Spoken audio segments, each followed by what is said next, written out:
Hello everybody, welcome back to the PCPLS Summer Art Club.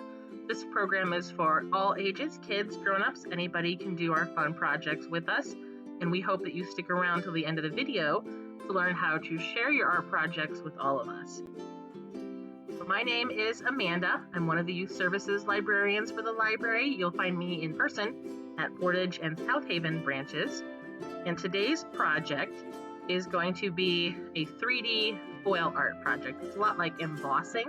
If you've ever done any embossing, this is going to be very similar to that, and it kind of looks like stained glass, which is really pretty and fun to do.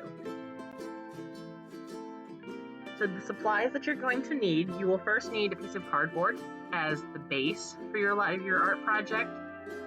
Anything will really work, something hard, but cardboard is the easiest one thing that you can find.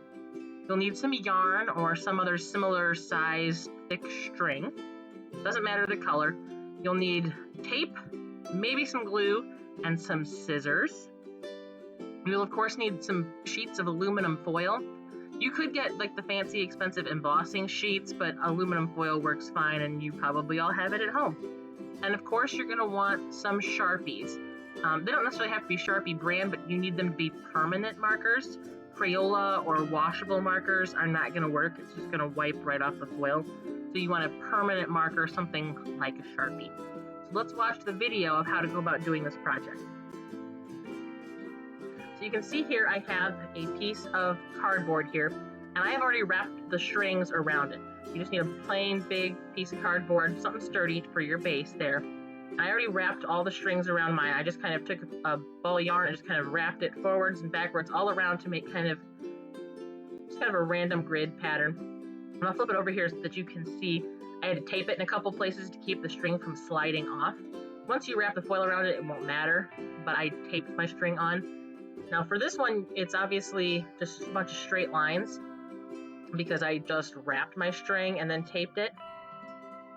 You could, if you wanted to, cut the string and then use tacky glue to glue the string on in patterns. You could draw a pattern onto the cardboard first and then cut string to match and then glue the string on, let it dry, and then wrap the foil around it.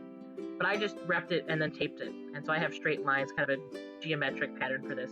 You can see I flipped it over onto my piece of foil, shiny side on the outside, and I just folded over all the sides and the corners so that I wrapped it up kind of like a little sandwich.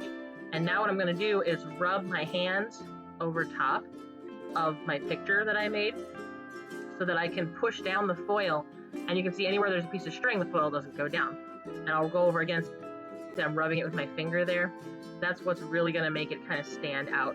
If you drew a picture and then glued the string on top of it, again, let it dry before you go on to the next step. But once it's dry, you can wrap the foil around it.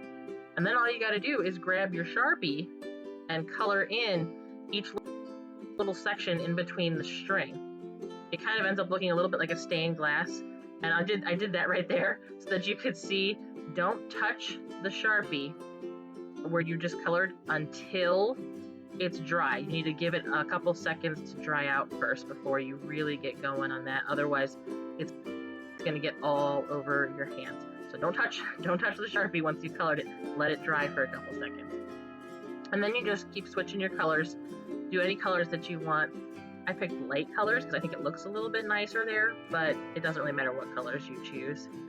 I like to use the light colors. I was looking for something kind of fun, kind of summery. And you can skip around and color different squares, different colors.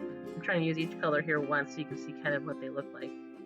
The lighter colors look much brighter and shinier than the darker colors. So after I started doing this, I kind of liked the lighter colors better.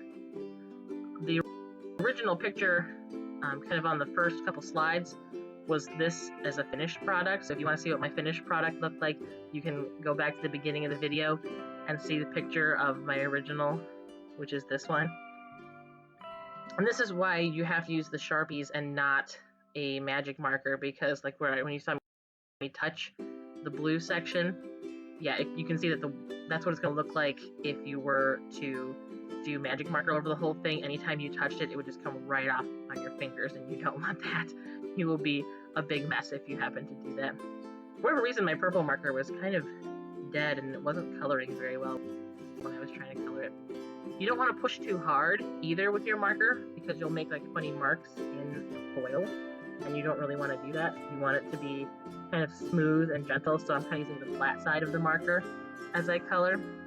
I would love to see you guys do some where you cut out and glue the different shapes in there instead of just wrapping it like I did. So you can see I touched the pink and it's dry, it didn't get all over my finger.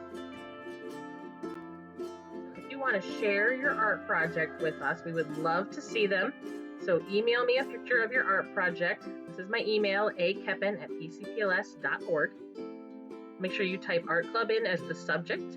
And if you would like, include your name and age so we can put it on your picture. And when we do our virtual art show online, we'll be able to see your works of art. Stay tuned for further summer art clubs each week. Have a great day. Bye.